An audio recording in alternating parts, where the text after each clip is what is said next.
어떻게 해야 자녀와 함께 행복하게 나이 들 수 있을까요? 저는 자녀와 섭섭함을 줄이고 사랑을 늘리는 방법이 늘 궁금합니다.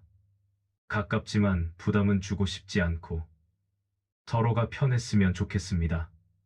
여러분도 꿈꾸시지 않을까요? 조용히 그런 이야기를 담아봅니다. 밤이 깊어지면 집 안의 소리도 조금씩 가라앉습니다. 냉장고가 돌아가는 소리, 벽시계의 초침, 그리고 아무 말도 하지 않아도 되는 시간의 기척. 이런 밤에는 이상하리만치 자녀 생각이 조금 더 또렷해집니다. 오늘은 잘 지냈을까? 괜히 무리하고 있지는 않을까? 연락을 해볼까 하다가도 그 손이 잠시 멈추게 됩니다. 말을 걸고 싶은 마음과 가만히 두고 싶은 마음이 한 자리에서 서로를 바라보고 있기 때문입니다. 우리는 늘 부모의 마음이 앞에 있었습니다. 자녀보다 먼저 걱정했고, 자녀보다 먼저 답을 찾으려 했습니다. 그게 자녀에 대한 사랑 표현이라고 믿어 의심치 않았습니다. 하지만 나이가 들수록 이상하게 사랑은 앞서가는 일이 아니라 옆으로 비켜서는 일처럼 느껴질 때가 많아졌습니다. 정약용은 부모와 자식의 관계를 말하며 친함이라는 말을 자주 쓰지 않았습니다. 그 대신 편안함을 이야기했습니다. 부모와 자식 사이는 가깝기 때문에 더 조심해야 하고 사랑하기 때문에 더 물러설 수 있어야 한다고 그는 보았습니다. 자녀와 함께 행복하게 나이 든다는 건 늘 곁에 붙어 있는 일이 아니라 서로가 불편해지지 않는 거리를 지켜주는 일일지도 모릅니다. 자녀가 어릴 때는 부모의 말이 세상의 기준이었습니다. 하지만 시간이 흐르면서 그 말은 기준이 아니라 무게가 되기도 합니다. 그래서 어느 순간부터 부모는 말을 고르게 됩니다. 이 말이 정말 자녀를 위한 말인지, 아니면 내 불안을 덜기 위한 말인지 스스로에게 한 번 더 묻게 됩니다. 정약용은 사람이 늙어간다는 것을 무언가를 더 쌓는 과정이 아니라 자리를 비워 다음 사람이 자기 몫을 채울 수 있게 하는 시간이라고 보았습니다. 부모에게 이 말은 아주 깊게 다가옵니다. 자녀의 인생에서 내 자리를 조금 비워주는 일, 그것이 노년의 사랑이 될 수 있기 때문입니다. 오늘 밤 자녀에게 아무 말도 하지 않은 채 하루를 마무리했다면 그 침묵을 괜히 부족함으로 느끼지 않으셔도 좋겠습니다. 그 안에는 말보다 오래 남는 믿음이 들어 있을지도 모르니까요. 자녀와 함께 행복하게 나이 든다는 생각은 어쩌면 부모가 가장 늦게 배우는 삶의 기술일지도 모릅니다. 젊을 때는 함께 잘 살아가는 법을 배울 여유가 없었습니다. 먹고 사는 일에 치였고, 아이를 키우는 일에 매달렸고, 하루를 버티는 것만으로도 충분히 벅찼습니다. 그래서 부모는 자녀의 인생을 자주 앞질렀습니다. 먼저 걱정했고, 먼저 판단했고, 먼저 답을 내렸습니다. 그 시절의 부모는 그게 책임이라고 믿었습니다. 그리고 그 믿음은 틀리지도 않았습니다. 하지만 정약용은 삶의 단계마다 사람의 역할은 달라져야 한다고 보았습니다. 어릴 때의 돌봄이 노년에도 같은 방식으로 유지될 수는 없다고 말했습니다. 그는 사랑이 오래가기 위해서는 사랑의 방식도 함께 늙어가야 한다고 보았습니다. 자녀가 어른이 되었는데도 부모의 사랑이 여전히 보호의 형태로만 남아있다면 그 사랑은 자녀에게 안식이 아니라 부담이 될 수 있습니다. 그래서 나이가 들수록 부모에게 필요한 건 더 많은 관심이 아니라 관심의 방향을 조금 바꾸는 일입니다. 자녀의 선택을 교정하려는 관심에서 자녀의 선택을 견뎌주는 관심으로 정약용은 부모의 덕을 잡아두는 힘이 아니라 버텨주는 힘에서 찾았습니다. 부모가 흔들리지 않으면 자녀는 자기 삶의 실패 앞에서도 완전히 무너지지 않는다고 보았습니다. 자녀와 함께 행복하게 나이 든다는 건 자녀가 잘 될 때 기뻐해주는 일만이 아니라 자녀가 흔들릴 때 과하게 나서지 않는 침착함을 갖는 일입니다. 혹시 요즘 자녀의 선택이 마음에 걸리는 순간이 있으신가요? 그 길이 조금 돌아가는 것처럼 보이고 괜히 앞날이 걱정되는 밤도 있을지 모릅니다. 그럴 때 정약용은 이렇게 묻는 편을 택했습니다. 이 길이 옳은가가 아니라 이 길을 그 사람이 감당할 수 있는가를 말입니다. 부모가 해줄 수 있는 일은 정답을 알려주는 것이 아니라 자녀가 자기 선택의 결과를 혼자 떠안지 않도록 마음을 준비하는 일일지도 모릅니다. 오늘 하루를 돌아보며 자녀에게 한마디 하고 싶었던 말이 있다면 그 말을 조금 더 안쪽으로 밀어두셔도 좋겠습니다. 그 말이 사라지는 것이 아니라 신뢰로 모양을 바꾸고 있을지도 모르니까요. 나이가 들수록 부모의 마음에는 두 개의 시간이 겹쳐서 그럽니다. 하나는 지금의 시간이고 다른 하나는 자녀가 어렸던 시절의 시간입니다. 문득문득 그때의 얼굴이 떠오르고 그때의 목소리가 겹쳐집니다. 그래서 지금의 자녀를 보면서도 자꾸만 예전의 아이를 불러내고 싶어집니다. 정약용은 이 마음을 자연스러운 애착으로 보면서도 조심해야 할 지점이라고 말했습니다. 사람은 과거에 머무를수록 견제를 흐리게 만든다고 보기 때문입니다.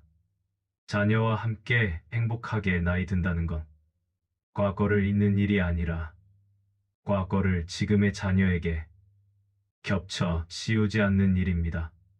부모의 기억 속 아이와 지금 눈앞에 있는 어른 사이에는 분명한 거리가 있습니다.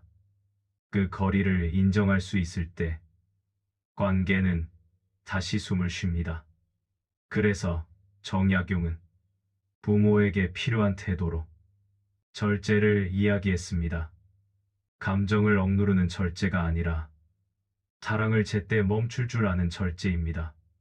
사랑은 언제나 더 하고 싶어집니다.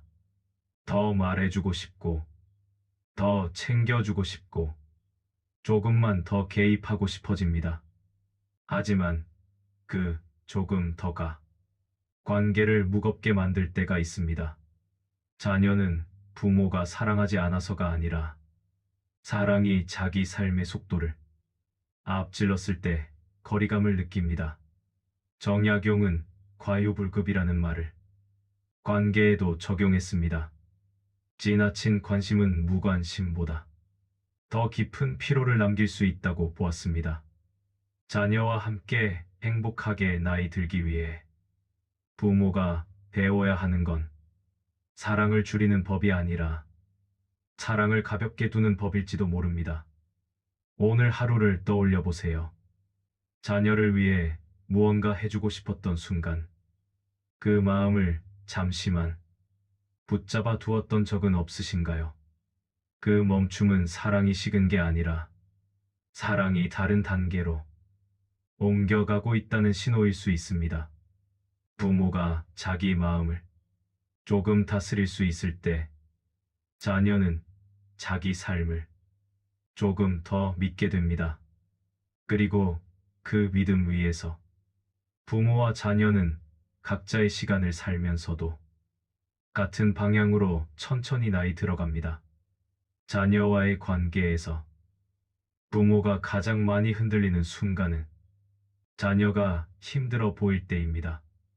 표정이 무거워 보이거나 말수가 줄어들거나 예전과 달리 연락이 뜸해질 때, 그럴 때 부모의 마음은 가만히 있지 못합니다. 괜히 더 묻고 싶어지고, 괜히 더 챙기고 싶어지고, 혹시 내가 놓친 게 있는 건 아닐지 스스로를 돌아보게 됩니다.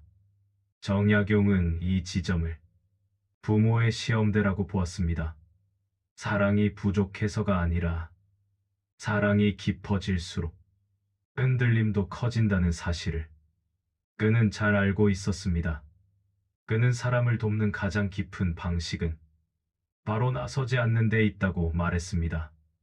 상대가 자기 힘으로 서볼 수 있도록 뒤에서 자리를 지켜주는 일. 부모에게 이 말은 쉽지 않습니다. 자녀의 어려움을 보고도 가만히 있는다는 건 마치 아무것도 하지 않는 것처럼 느껴지기 때문입니다. 하지만 정약용은 아무것도 하지 않는 것과 넘어서지 않는 것을 분명히 구분했습니다. 넘어서지 않는 태도는 방임이 아니라 존중에 가깝다고 보았습니다. 자녀가 힘든 시간을 지나고 있을 때 부모가 해줄 수 있는 일은 그 시간을 빨리 끝내주는 것이 아니라 그 시간이 삶의 일부로 자연스럽게 흘러가도록 버텨주는 일일지도 모릅니다. 자녀는 부모가 생각하는 것보다 자기 삶을 스스로 정리할 힘을 이미 갖고 있습니다.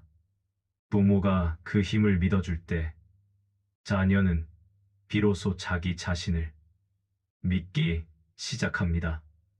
오늘 하루 자녀가 조금 힘들어 보였던 장면이 떠오른다면 그 장면을 지우려 애쓰지 않으셔도 좋겠습니다. 대신 이렇게 마음속으로만 말해보셔도 충분합니다. 지금 이 시간을 잘 건너가고 있기를. 그 바람 하나는 말로 하지 않아도 자녀에게 전해질 수 있습니다. 자녀와 함께 행복하게 나이 든다는 건 자녀의 삶에서 모든 어려움을 없애주는 일이 아니라 어려움이 있어도 관계가 흔들리지 않는 자리를 남겨주는 일입니다. 그 자리가 있다면 부모와 자녀는 각자의 삶을 살아가면서도 같은 방향을 향해 조용히 시간을 건너갈 수 있습니다. 시간이 흐르면서 부모는 자녀에게 해줄 수 있는 것이 조금씩 달라진다는 걸 몸으로 알게 됩니다. 예전에는 무언가를 더해주는 일이 사랑의 방식이었습니다.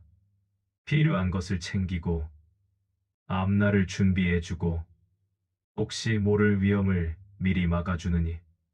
하지만 어느 순간부터 사랑은 더해주는 일이 아니라 덜어내는 일이 됩니다. 자녀의 삶에 부모의 그림자를 조금씩 거두는 일. 정약용은 노년의 미덕을 물러남이라고 불렀습니다. 이 물러남은 퇴장이 아니라 자리를 내어주는 선택입니다. 자기 몫을 줄여야 다음 사람이 제 몫을 채울 수 있다고 그는 보았습니다. 부모에게 이 말은 아주 현실적으로 다가옵니다. 자녀가 스스로 결정을 내리고 그 결과를 자기 힘으로 감당하려 할 때 부모는 한 발 물러나야 하는 순간을 맞이합니다. 그 순간의 침묵은 쉽지 않습니다. 말을 꺼내면 조금은 편해질 것 같고 가만히 있으면 마음이 더 무거워지기 때문입니다. 하지만 정약용은 이 침묵을 가장 성숙한 사랑의 형태로 보았습니다. 말하지 않음으로써 상대의 삶을 존중하는 태도. 자녀와 함께 행복하게 나이 든다는 건 부모가 늘 중심에 서 있는 일이 아니라 필요할 때 가장자리에 서 있는 용기를 갖는 일일지도 모릅니다. 그 가장자리는 눈에 잘 띄지 않지만 무너지지 않는 자리입니다. 자녀가 삶의 중심에서 흔들릴 때 돌아와 잠시 기대도 되는 곳. 오늘 하루를 마치며 자녀의 선택이 조금 낯설게 느껴졌다면 그 낯설을 두려워하지 않으셔도 좋겠습니다. 그건 자녀가 자기 길을 조금 더 멀리 걸어가고 있다는 신호일 수 있습니다. 부모가 그 걸음을 따라잡으려 애쓰지 않고 지켜볼 수 있을 때 관계는 조용히 깊어집니다. 그 깊어짐 속에서 부모와 자녀는 각자의 시간을 살면서도 서로의 존재를 부담 없이 느끼게 됩니다. 자녀와 함께 행복하게 나이 든다는 말을 다시 떠올려 보면 그 안에는 부모 자신의 노년이 어떻게 놓여 있는지도 함께 들어 있습니다. 자녀에게만 집중하며 살아온 부모일수 어느 순간 자기 삶이 조금 비어 있다는 느낌을 받기도 합니다. 자녀가 바쁘게 자기 길을 가는 사이 부모는 무엇으로 하루를 채워야 할지 잠시 멈칫하게 됩니다. 정약용은 이 시간을 허물어 보지 않았습니다. 그는 노년을 비워지는 시기가 아니라 삶이 제 자리를 찾는 시기라고 보았습니다. 젊을 때는 밖을 향해 쓰던 힘을 이제는 안으로 돌려도 괜찮은 때, 누군가를 위해 계속 애쓰지 않아도 자기 호흡으로 하루를 살아도 되는 때, 부모가 자기 삶을 조용히 살아내기 시작할 때 자녀와의 관계도 조금 달라집니다.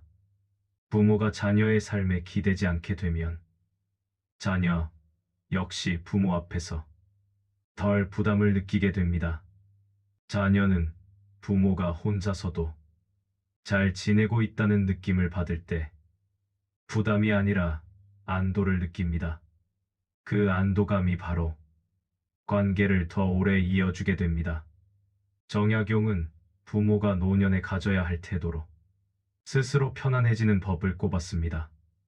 그 편안함은 자녀에게 말보다 먼저 전해진다고 그는 보았습니다. 오늘 하루를 돌아보며 자녀와 직접 관련 없는 자기만의 시간이 조금이라도 있었다면 그 시간을 괜히 미안해하지 않으셔도 좋겠습니다. 그건 자녀와 멀어지는 시간이 아니라 자녀와의 관계를 지켜주는 시간이기 때문입니다. 부모가 자기 삶을 담담히 살아갈 수 있을 때 자녀와 함께 행복하게 나이 든다는 말은 더 이상 노력이 아니라 자연스러운 흐름이 됩니다. 그리고 그 흐름 속에서 부모와 자녀는 서로를 붙잡지 않고도 같은 방향으로 천천히 시간을 건너갑니다. 부모와 자녀가 함께 나이 들어간다는 말에는 서로의 실패를 어디까지 품을 수 있는지에 대한 질문도 숨어 있습니다. 자녀가 늘 잘 되기만 한다면 관계는 사실 큰 시험을 받지 않습니다. 하지만 인생은 그렇게만 흘러가지 않습니다. 뜻대로 되지 않는 시기, 기대보다 늦어지는 결과, 스스로도 낯설어지는 시간들이 반드시 찾아옵니다. 그럴 때 부모의 마음은 다시 앞서 나가고 싶어집니다. 도와주고 싶고, 막아주고 싶고, 대신 짊어지고 싶어집니다. 정약용은 이 순간을 부모에게 가장 어려운 시기라고 보았습니다. 사랑이 깊을수록 개입하고 싶은 마음도 함께 커지기 때문입니다. 하지만 그는 사람이 스스로 넘어본 적이 없는 길에서는 결코 단단해질 수 없다고 보았습니다. 부모가 모든 돌부리를 치워버리면 자녀는 자기 발의 힘을 확인할 기회를 잃는다고 말했습니다. 자녀와 함께 행복하게 나이 든다는 건 자녀가 넘어지지 않게 하는 일이 아니라 넘어졌을 때 다시 일어설 수 있다는 믿음을 관계 안에 남겨두는 일입니다. 부모가 자녀의 실패 앞에서 조급해하지 않을 때 자녀는 자기 삶을 끝까지 책임질 수 있는 사람으로 자라납니다. 오늘 하루 자녀의 선택이 조금 불안하게 느껴졌다면 그 불안을 곧바로 말로 옮기지 않으셔도 좋겠습니다. 그 불안은 사랑의 다른 얼굴이지 반드시 행동으로 이어져야 하는 신호는 아니기 때문입니다. 정약용은 감정과 행동 사이에 한 번의 사유가 필요하다고 말했습니다. 느꼈다고 해서 곧바로 움직이지 않고 생각했다고 해서 반드시 말하지 않는 힘. 이 힘은 노년에 들어서야 비로소 손에 익는 삶의 기술일지도 모릅니다. 부모가 이 한 박자를 지켜낼 수 있을 때 자녀와의 관계는 쉽게 흔들리지 않습니다. 자녀는 부모의 조급함이 아니라 부모의 신뢰를 기억하게 됩니다. 부모와 자녀가 함께 나이 들어간다는 것은 결국 서로를 완성시키는 일이 아니라 서로를 덜 흔들리게 만드는 일에 가까워집니다. 젊은 시절의 관계는 무언가를 더하며 이어졌습니다. 더 가르치고, 더 챙기고, 더 책임지며 부모는 자녀의 삶을 앞에서 이끌었습니다. 그러나 노년에 이르며 관계는 다른 힘을 필요로 합니다. 더 붙잡는 힘이 아니라 더 놓아둘 수 있는 힘. 정약용은 노년에 접어든 사람의 삶을 마무리가 아니라 정돈이라고 보았습니다. 삶을 정리하는 것이 아니라 삶의 무게를 제자리에 두는 일이라고 그는 말했습니다. 부모에게 이 말은 자녀와의 관계에도 그대로 닿습니다. 무언가를 더 남기려 하기보다 부담이 되지 않도록 관계를 가볍게 두는 지혜. 자녀와 함께 행복하게 나이 든다는 건 자녀의 인생에 끝까지 영향력을 남기려는 일이 아니라 자녀의 인생이 부모 없이도 흔들리지 않게 되는 모습을 편안히 바라볼 수 있는 상태일지도 모릅니다. 그 상태에 이르기까지 부모는 수없이 마음을 다잡았을 것입니다. 말을 삼켰고 연락을 미뤘고 알고도 모르는 척 지나온 날들이 있었을 것입니다. 그 모든 순간은 사랑이 식어서가 아니라 사랑이 다른 형태로 자라고 있었기 때문입니다. 정약용은 사람의 삶이 끝으로 갈수록 빛나려 하지 말고 편안해져야 한다고 말했습니다. 그 편안함은 스스로에게도 곁에 있는 사람에게도 같이 전해진다고 보았습니다. 부모가 자기 삶을 조용히 받아들이기 시작할 때 자녀는 부모 앞에서 더 이상 애쓰지 않아도 됩니다. 잘 보여야 할 존재가 아니라 그냥 돌아갈 수 있는 사람으로 부모를 느끼게 됩니다. 그 감각이야말로 오래 남는 관계의 바탕입니다. 오늘 이 밤 자녀를 떠올리며 이렇게 한 번만 마음속으로 말해보셔도 좋겠습니다. 잘 살아가고 있기를. 그리고 서로의 삶이 너무 무겁지 않기를. 이 말에는 조언도 없고 기대도 없습니다. 그저 같은 시간을 살아온 사람으로서의 조용한 바람만 담겨 있습니다. 자녀와 함께 행복하게 나이 든다는 건 결국 이 바람을 말로 하지 않아도 마음으로 전할 수 있게 되는 상태일지도 모릅니다. 오늘을 견뎌낸 당신, 그 사실 하나만으로도 이미 충분합니다. 이미 자녀와 함께 같은 방향으로 천천히 나이 들고 계십니다. 이 이야기가 당신의 밤에 작은 숨 쉴 틈이 되었기를 바랍니다. 그리고 내일의 당신에게도 고요한 평온이 자연스럽게 이어지기를. 진심으로 바랍니다. 오늘도 그대를 조용히 응원합니다.